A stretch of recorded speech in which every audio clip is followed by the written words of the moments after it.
भक्ति के अधीन भगवान कसाई की कहानी। एक कसाई था सदना। वह बहुत ही ईमानदार था। वो भगवान के नाम कीर्तन में मस्त रहता था। यहाँ तक कि मांस को काटते बेचते हुए भी वह भगवान का नाम गुनगुनाता रहता था। एक दिन वह अपनी धुन में कहीं जा रहा था कि उसके पैर से कोई पत्थर टकराया। वह रुक गया। उसने देखा एक काले रंग के गोल पत्थर से उसका पैर टकरा गया है।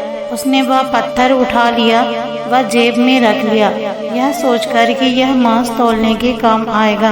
वापस आकर उसने वह पत्थर मांस के वजन को तौलने के काम में लगाया। कुछ ही दिनों में उसने समझ लिया कि यह पत्थर कोई साधारण पत्थर नहीं है। जितना वजन उसको तौलना होता है, पत्थर उतने वजन का ही हो जाता है। धीरे धीरे यह बात फैलने लगी कि सदना कसाई के पास तो वजन करने वाला पत्थर है। वह जितना चाहता है पत्थर उतना ही तौल देता है। किसी को 1 किलो मांस देना होता है तो तराजू में उस पत्थर को एक तरफ डालने पर दूसरी ओर 1 किलो का मांस ही तुलता है।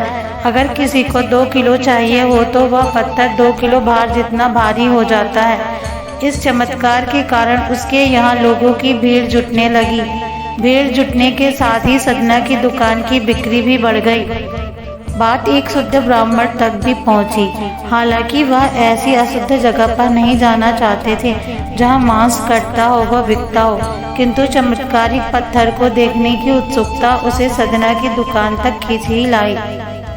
दूर से खड़ा वह सदना कसाई को मीट तौलते हुए देखने लगा। उसने देखा कि कैसे वह पत्थर हर प्रकार के वजन को बराबर तौल रहा था। ध्यान से देखने पर उसके शरीर के रोए खड़े हो गए। भीड़ के छटने के बाद ब्राह्मण सदना कसाई के पास गया। ब्राह्मण को अपनी दुकान में आया हुआ देखकर सदना कसाई प्रसन्न भी हुआ और आश्चर्यचकित भी। बड़ी विनम्रता के साथ सदना ने ब्राह्मण को बैठने के लिए स्थान दिया और पूछा कि वह उनकी क्या सेवा कर सकता है। ब्राह्मण बोला, तुम्हारे इस चमत्कारिक पत्थर को देखने के लिए ही मैं तुम्हारी दुकान पर आया हूँ। या यूं कहे कि ये चमत्कारिक पत्थर ही मुझे खींचकर तुम्हारी दुकान पर लाई है। बातों ही बातों में उन्होंने सदना कसाई को बताया कि जिसे पत्थर समझकर वो मांस तौल रहा है, वास्तव में वो शालिग्राम जी हैं, जो कि भगवान का स्वरूप होता है। शालिग्राम जी को इस तरह गले कटे मांस के बीच में रखना व उनसे मांस तौलना बहुत बड़ा पाप है। सदना बड़ी ही सरल प्रकृति का भक्त था। ब्राह्मण की बात सुनकर उसे लगा कि अनजाने में मैं तो बहुत बड़ा पाप कर रहा हूँ।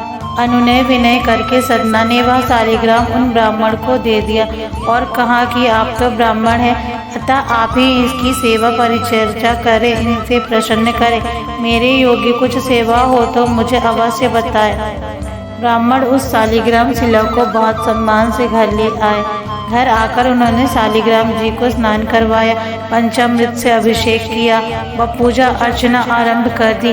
कुछ ही दिन बीते थे कि उन ब्राह्मण जी के स्वप्न में शालिग्राम जी आए व कहा, हे ब्राह्मण, मैं तुम्हारी सेवाओं से प्रसन्न हूँ, किंतु तुम मुझे उसी कसाई के पास छोड़ आओ।